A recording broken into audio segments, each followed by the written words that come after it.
नमस्कार।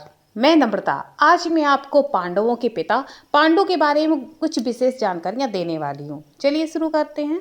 महाभारत के अनुसार जब राजकुमारी अंबालिका ऋषि व्यास जी के पास में गई तो उनके डरावने रूप को देखकर भयभीत हो गई और भय के कारण पीली पड़ गई। इस कारण से पैदा हुए पुत्र पांडु का रंग भी पीला था, इसलिए उनका नाम पांडु रखा गया, जिसका अर्थ होता है पीला।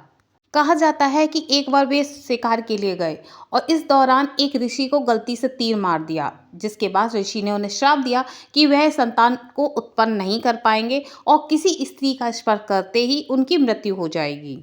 इसी श्राप के कारण उन्होंने कुंती और माद्री के साथ वन में रहना शुरू कर दिया।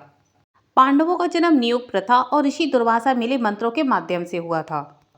कुंती को ऋषि दुर्वासा ने एक ऐसा मंत्र दिया था जिससे वे किसी भी देवता का आह्वान करके उससे संतान प्राप्त कर सकती हैं। पांडु के कहने पर कुंती ने सबसे पहले यमराज यानी धर्म के देवता का आह्वान किया, जिससे युधिष्ठिर का जन्म हुआ। इसके बाद पांडु की आज्ञा से कुंती ने फिर वायुदेव से भीम और देवराज इंद्र से अर्जुन को जन्म दिया। इसके पश्चात कुंती ने वही मंत्र माद्री को भी बताया, जिससे अश्विनी कुमार के आह्वान के कारण नकुल और सहदेव को उन्होंने भी जन्म दिया।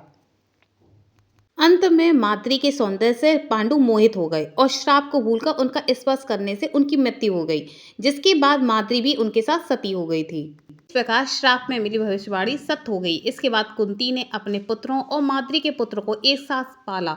वे पांडु के पुत्र पांडव थे। कुंती इन बालकों को लेकर हस्तिनापुर चली आई।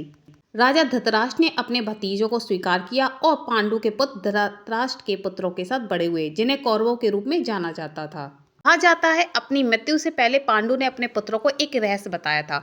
वर्षों से तप से मेरे शरीर को महान ज्ञान से भर दिया है। मेरे मरने के बाद मेरा मांस खा लेना, तुम्हें यह ज्ञान प्राप्त हो जाएगा। लेकिन पुरोहितों ने पांडु के शव का दाह संस्कार उनके पुत्रों द्वारा आदेश दिए जाने से पहले ही कर दिया था। किंतु सहदेव ने देखा कि चींटियां पांडु के शरीर के छोटे छोटे टुकड़ों को ले जा रही हैं, जिन्हें उन्होंने उठाकर अपने मुंह में रख लिया। देखते ही उन्हें भूत भविष्य सब कुछ पता चल गया। तभी एक अजनबी जो भेष बदलकर कृष्ण थे, उनसे कहा कि अपना ज्ञान कभी प्रकट मत करो, हर प्रश्न का उत्तर प्रश्न से दो। सहदेव ने अपना ज्ञान अपने पास ही रखा और आज्ञा का पालन किया। उम्मीद है आपको ये जानकारी अच्छी लगी होगी। वीडियो को लाइक कीजिए, चैनल को सब्सक्राइब कीजिए और अपने दोस्तों के साथ शेयर कीजिए। देखने के लिए धन्यवाद।